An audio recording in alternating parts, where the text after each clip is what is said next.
bit about the commentary on the map. He actually recorded the color of the people that were located in the Americas and in Australia. So he records on his map that the race of the people in America are black and red. He also records that the Aborigine people of Australia are black as well.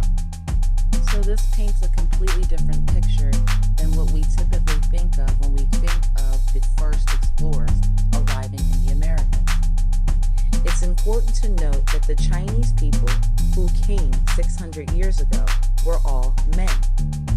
So they mingled with the indigenous black women, creating offspring in Mexico that have the male DNA of Chinese men and the female DNA of the indigenous black women. So in the 1800s, there were more waves of Chinese immigrants, hundreds of thousands of them settled in Cuba, thousands of them settled in Jamaica, Trinidad, Haiti, Dominican Republic. In Brazil, 2 million Brazilians now have Asian or Chinese DNA because of the Chinese settling in Brazil. In Peru, there are 1.3 million Chinese. A couple 100,000 Chinese live in Argentina. And then we can look at all of the Chinese who migrated and settled in Thailand, Malaysia, Indonesia, and the Philippines.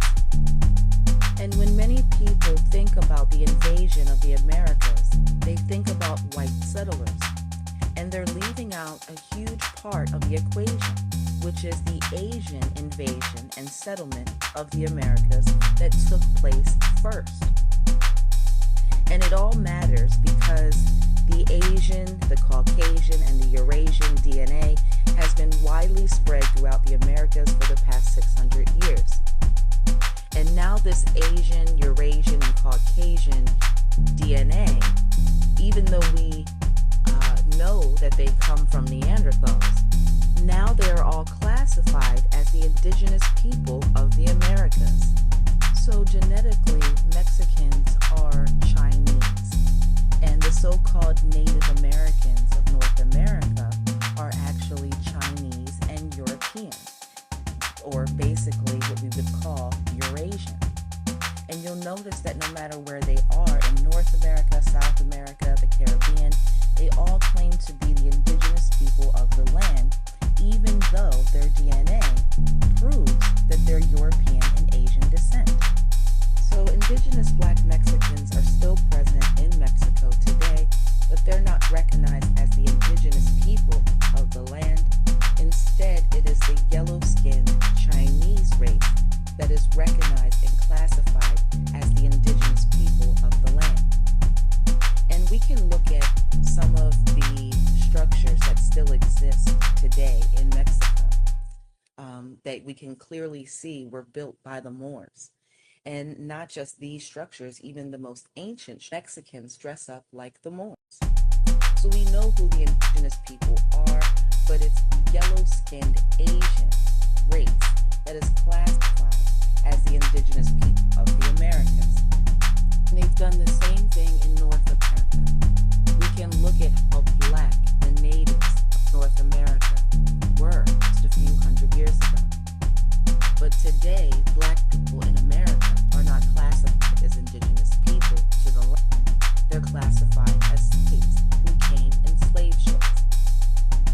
And it is the yellow-skinned Asian that is classified as the indigenous people of North America. And the Chinese or Asian race has done the very same thing that their Caucasian brothers have done, setting themselves up all around the world and then dividing themselves into different groups, different classifications, giving themselves different names in different territories, even speaking different languages. But genetically, these people are all related. So in conclusion, modern-day Mexicans are genetically Chinese. And the yellow-skinned races that can be found in South America that are classified as indigenous peoples of the America, they are not the indigenous people of the Americas. They are of Chinese descent, some of them being mixed with European and Chinese being Eurasian. And in order for black people to understand the totality of what has happened to them, They have to understand that it's not just about what white people have done to them. This is about what the whites or the Caucasian, the Eurasian, and the Asian races collectively have done to black people all over the world. They have grafted themselves in, setting themselves up in our kingdoms. And then they try to erase all evidence of our existence.